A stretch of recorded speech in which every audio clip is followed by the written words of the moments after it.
is being used in this war. Air raid sirens warn us of the approach of enemy planes. But in addition, if gas is dropped by the enemy, a special gas alarm will be sounded. Learn what gas alarm has been chosen by your community. It will be a hand rattle or a hammering sound like the beating of a dishpan.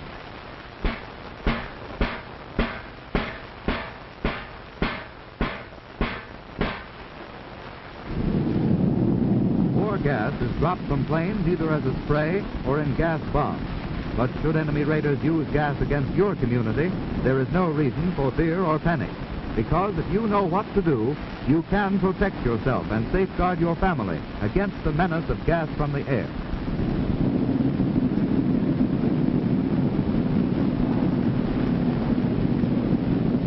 The ideal protection for civilians is an airtight gas shelter ventilated by a system which removes gas vapors from the incoming air. Such a shelter can be designed to provide some protection also against the effects of high explosive bombs. Some war gases can be seen by the eye, others are invisible. But it is important to know that most of them are heavier than air, and that they settle down and are most concentrated close to the ground. Hence, if no gas shelter is immediately available, go indoors and go upstairs. The gas at that higher level will probably be less concentrated than down near the ground. First precaution is to prevent gas from getting into the house. So, close all windows and shut off all ventilation or air conditioning units which are not equipped to remove war gases from the incoming air. If windows are blown out by high explosives, tack blankets over the opening. Close fireplace dampers. And if you live in a one-story house, seal all other openings around doors and elsewhere with cloth or rag. In a larger house, go upstairs. Don't go down into an unprotected basement unless you have a gas-proof shelter there. Wait upstairs until your air warden tells you that it's safe to leave. You may have to wait until even after the all-clear signal, for gas may still be present in your section. Some war gases are spread as liquids, which slowly evaporate, giving off invisible but poisonous vapors. This type of gas remains for a long time and hence is called persistent. Certain chemicals neutralize this liquid gas, and trained decontamination teams of the United States Citizens Defense Corps, which is the civilian protection force of your community, are equipped to neutralize the liquid gas so that people may go outside without danger of exposure to the liquid or its poisonous fumes. But these workers must wear special gas-proof clothing and masks for protection. The completeness of their protective clothing emphasizes the fact that without such special protection, you must stay indoors until notified that the liquid gas has been neutralized and that the air is free of harmful gas fumes. Liquid gas may also be washed away by a heavy rain or by a stream of water from a fire hose. Out in the fields where liquid gas has been dropped, dry chemicals that neutralize the liquid gas are mixed with the earth. This scene should remind us to stay off the grass after a gas attack. Persistent liquid gas and the fumes that it gives off may be lurking unseen and covered by grass or shrubbery for days or even weeks after it has dropped there. Another type of war gas is dropped as a vapor. This cloud gradually thins out and disappears in a few minutes. When it has cleared from the neighborhood, it is no longer a menace. Because this type of gas disperses quickly, it is called non-persistent. So after a gas attack, wait for your warden to tell you that it's safe to leave your house.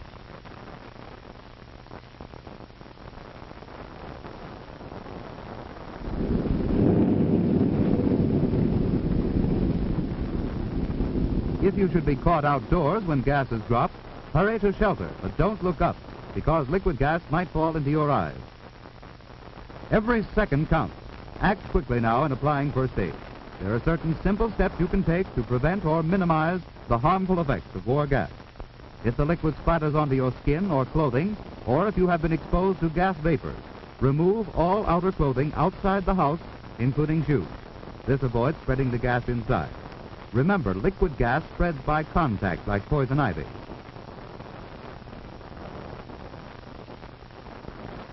Leave the contaminated clothing outside to be decontaminated later.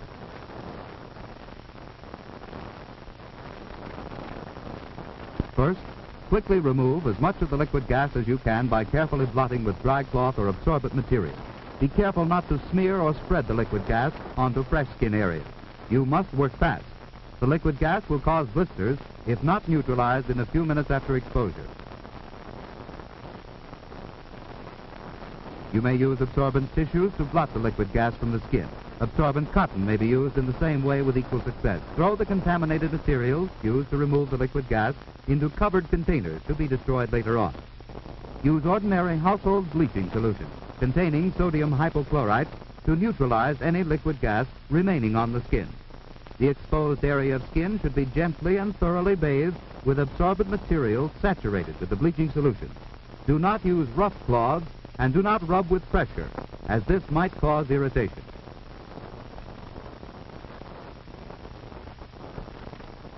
And for safety's sake, rinse the hands thoroughly with the bleaching solution.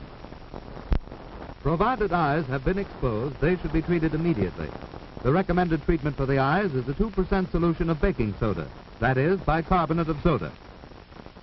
In order to be able to use this quickly, make this solution in advance by mixing a tablespoonful of baking soda in a quart of water.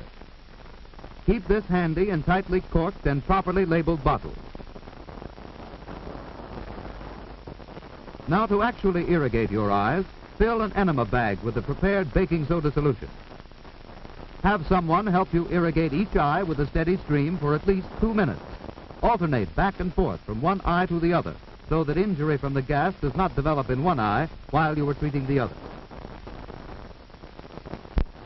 If an enema bag is not handy, use a tea kettle or some other device that will pour a small, steady stream.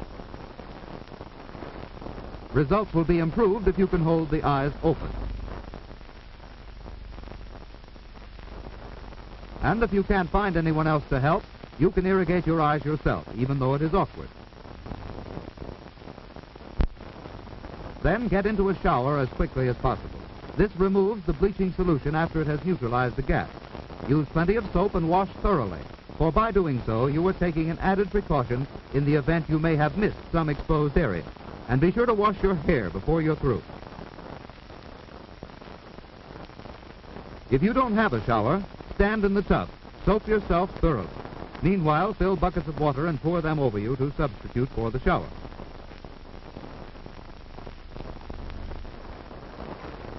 Keep the drain open. Let the water run away. Don't sit in the tub full of water. It might spread the liquid gas over your body.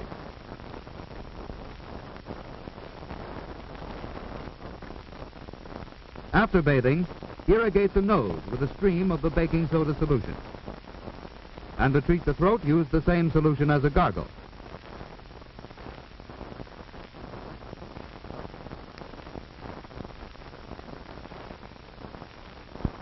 If you haven't provided first aid materials in advance, don't waste time looking for them.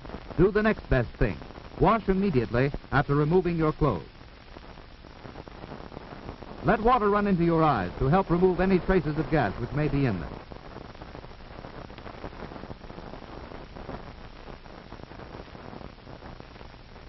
After being exposed to gas, you may start coughing or perhaps have a brassy taste in your mouth.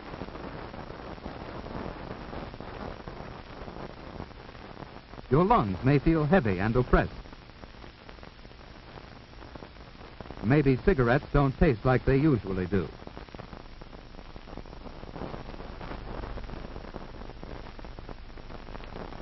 In a case like this, you must lie down immediately. Relax. Don't exert yourself. Even if you feel all right, don't take a chance. Lie down, because exertion may aggravate your condition if you've gotten gas into your lungs. Tell your warden to notify the emergency medical service. And if blisters develop, don't touch or attempt to break them. Breaking them might start new blisters. Summon medical aid for proper treatment. Now let's go back to those clothes. The all clear has sounded and the warden has notified us that it's safe to come out. Don't touch the clothes. You might get liquid gas on yourself. A trained man from the United States Citizens Defense Corps will take them away to decontaminate them.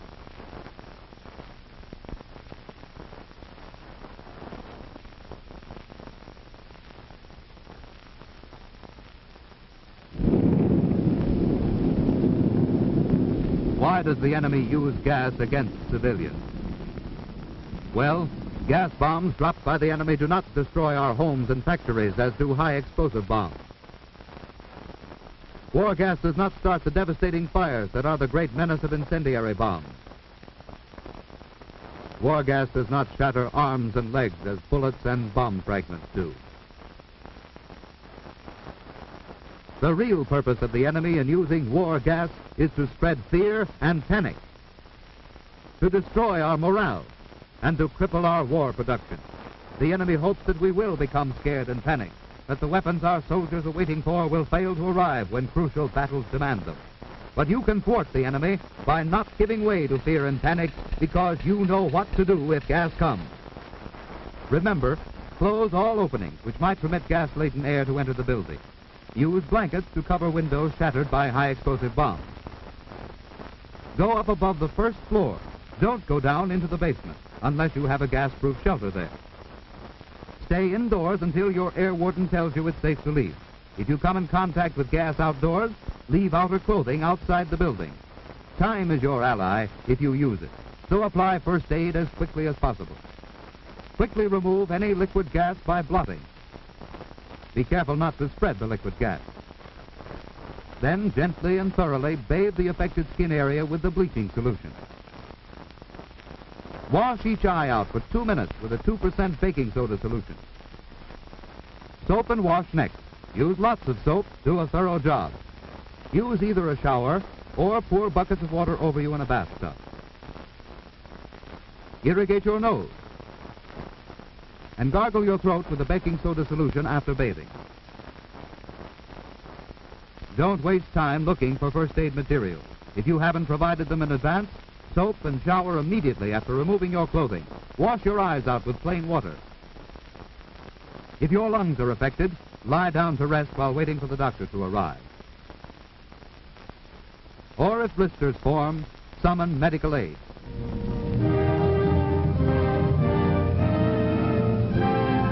Across the world's battlefronts, our fighting men are hammering the enemy with weapons forged in America's mighty arsenal of democracy. These are the weapons made and wielded by free men to answer the challenge of tyrants who would enslave us if they could.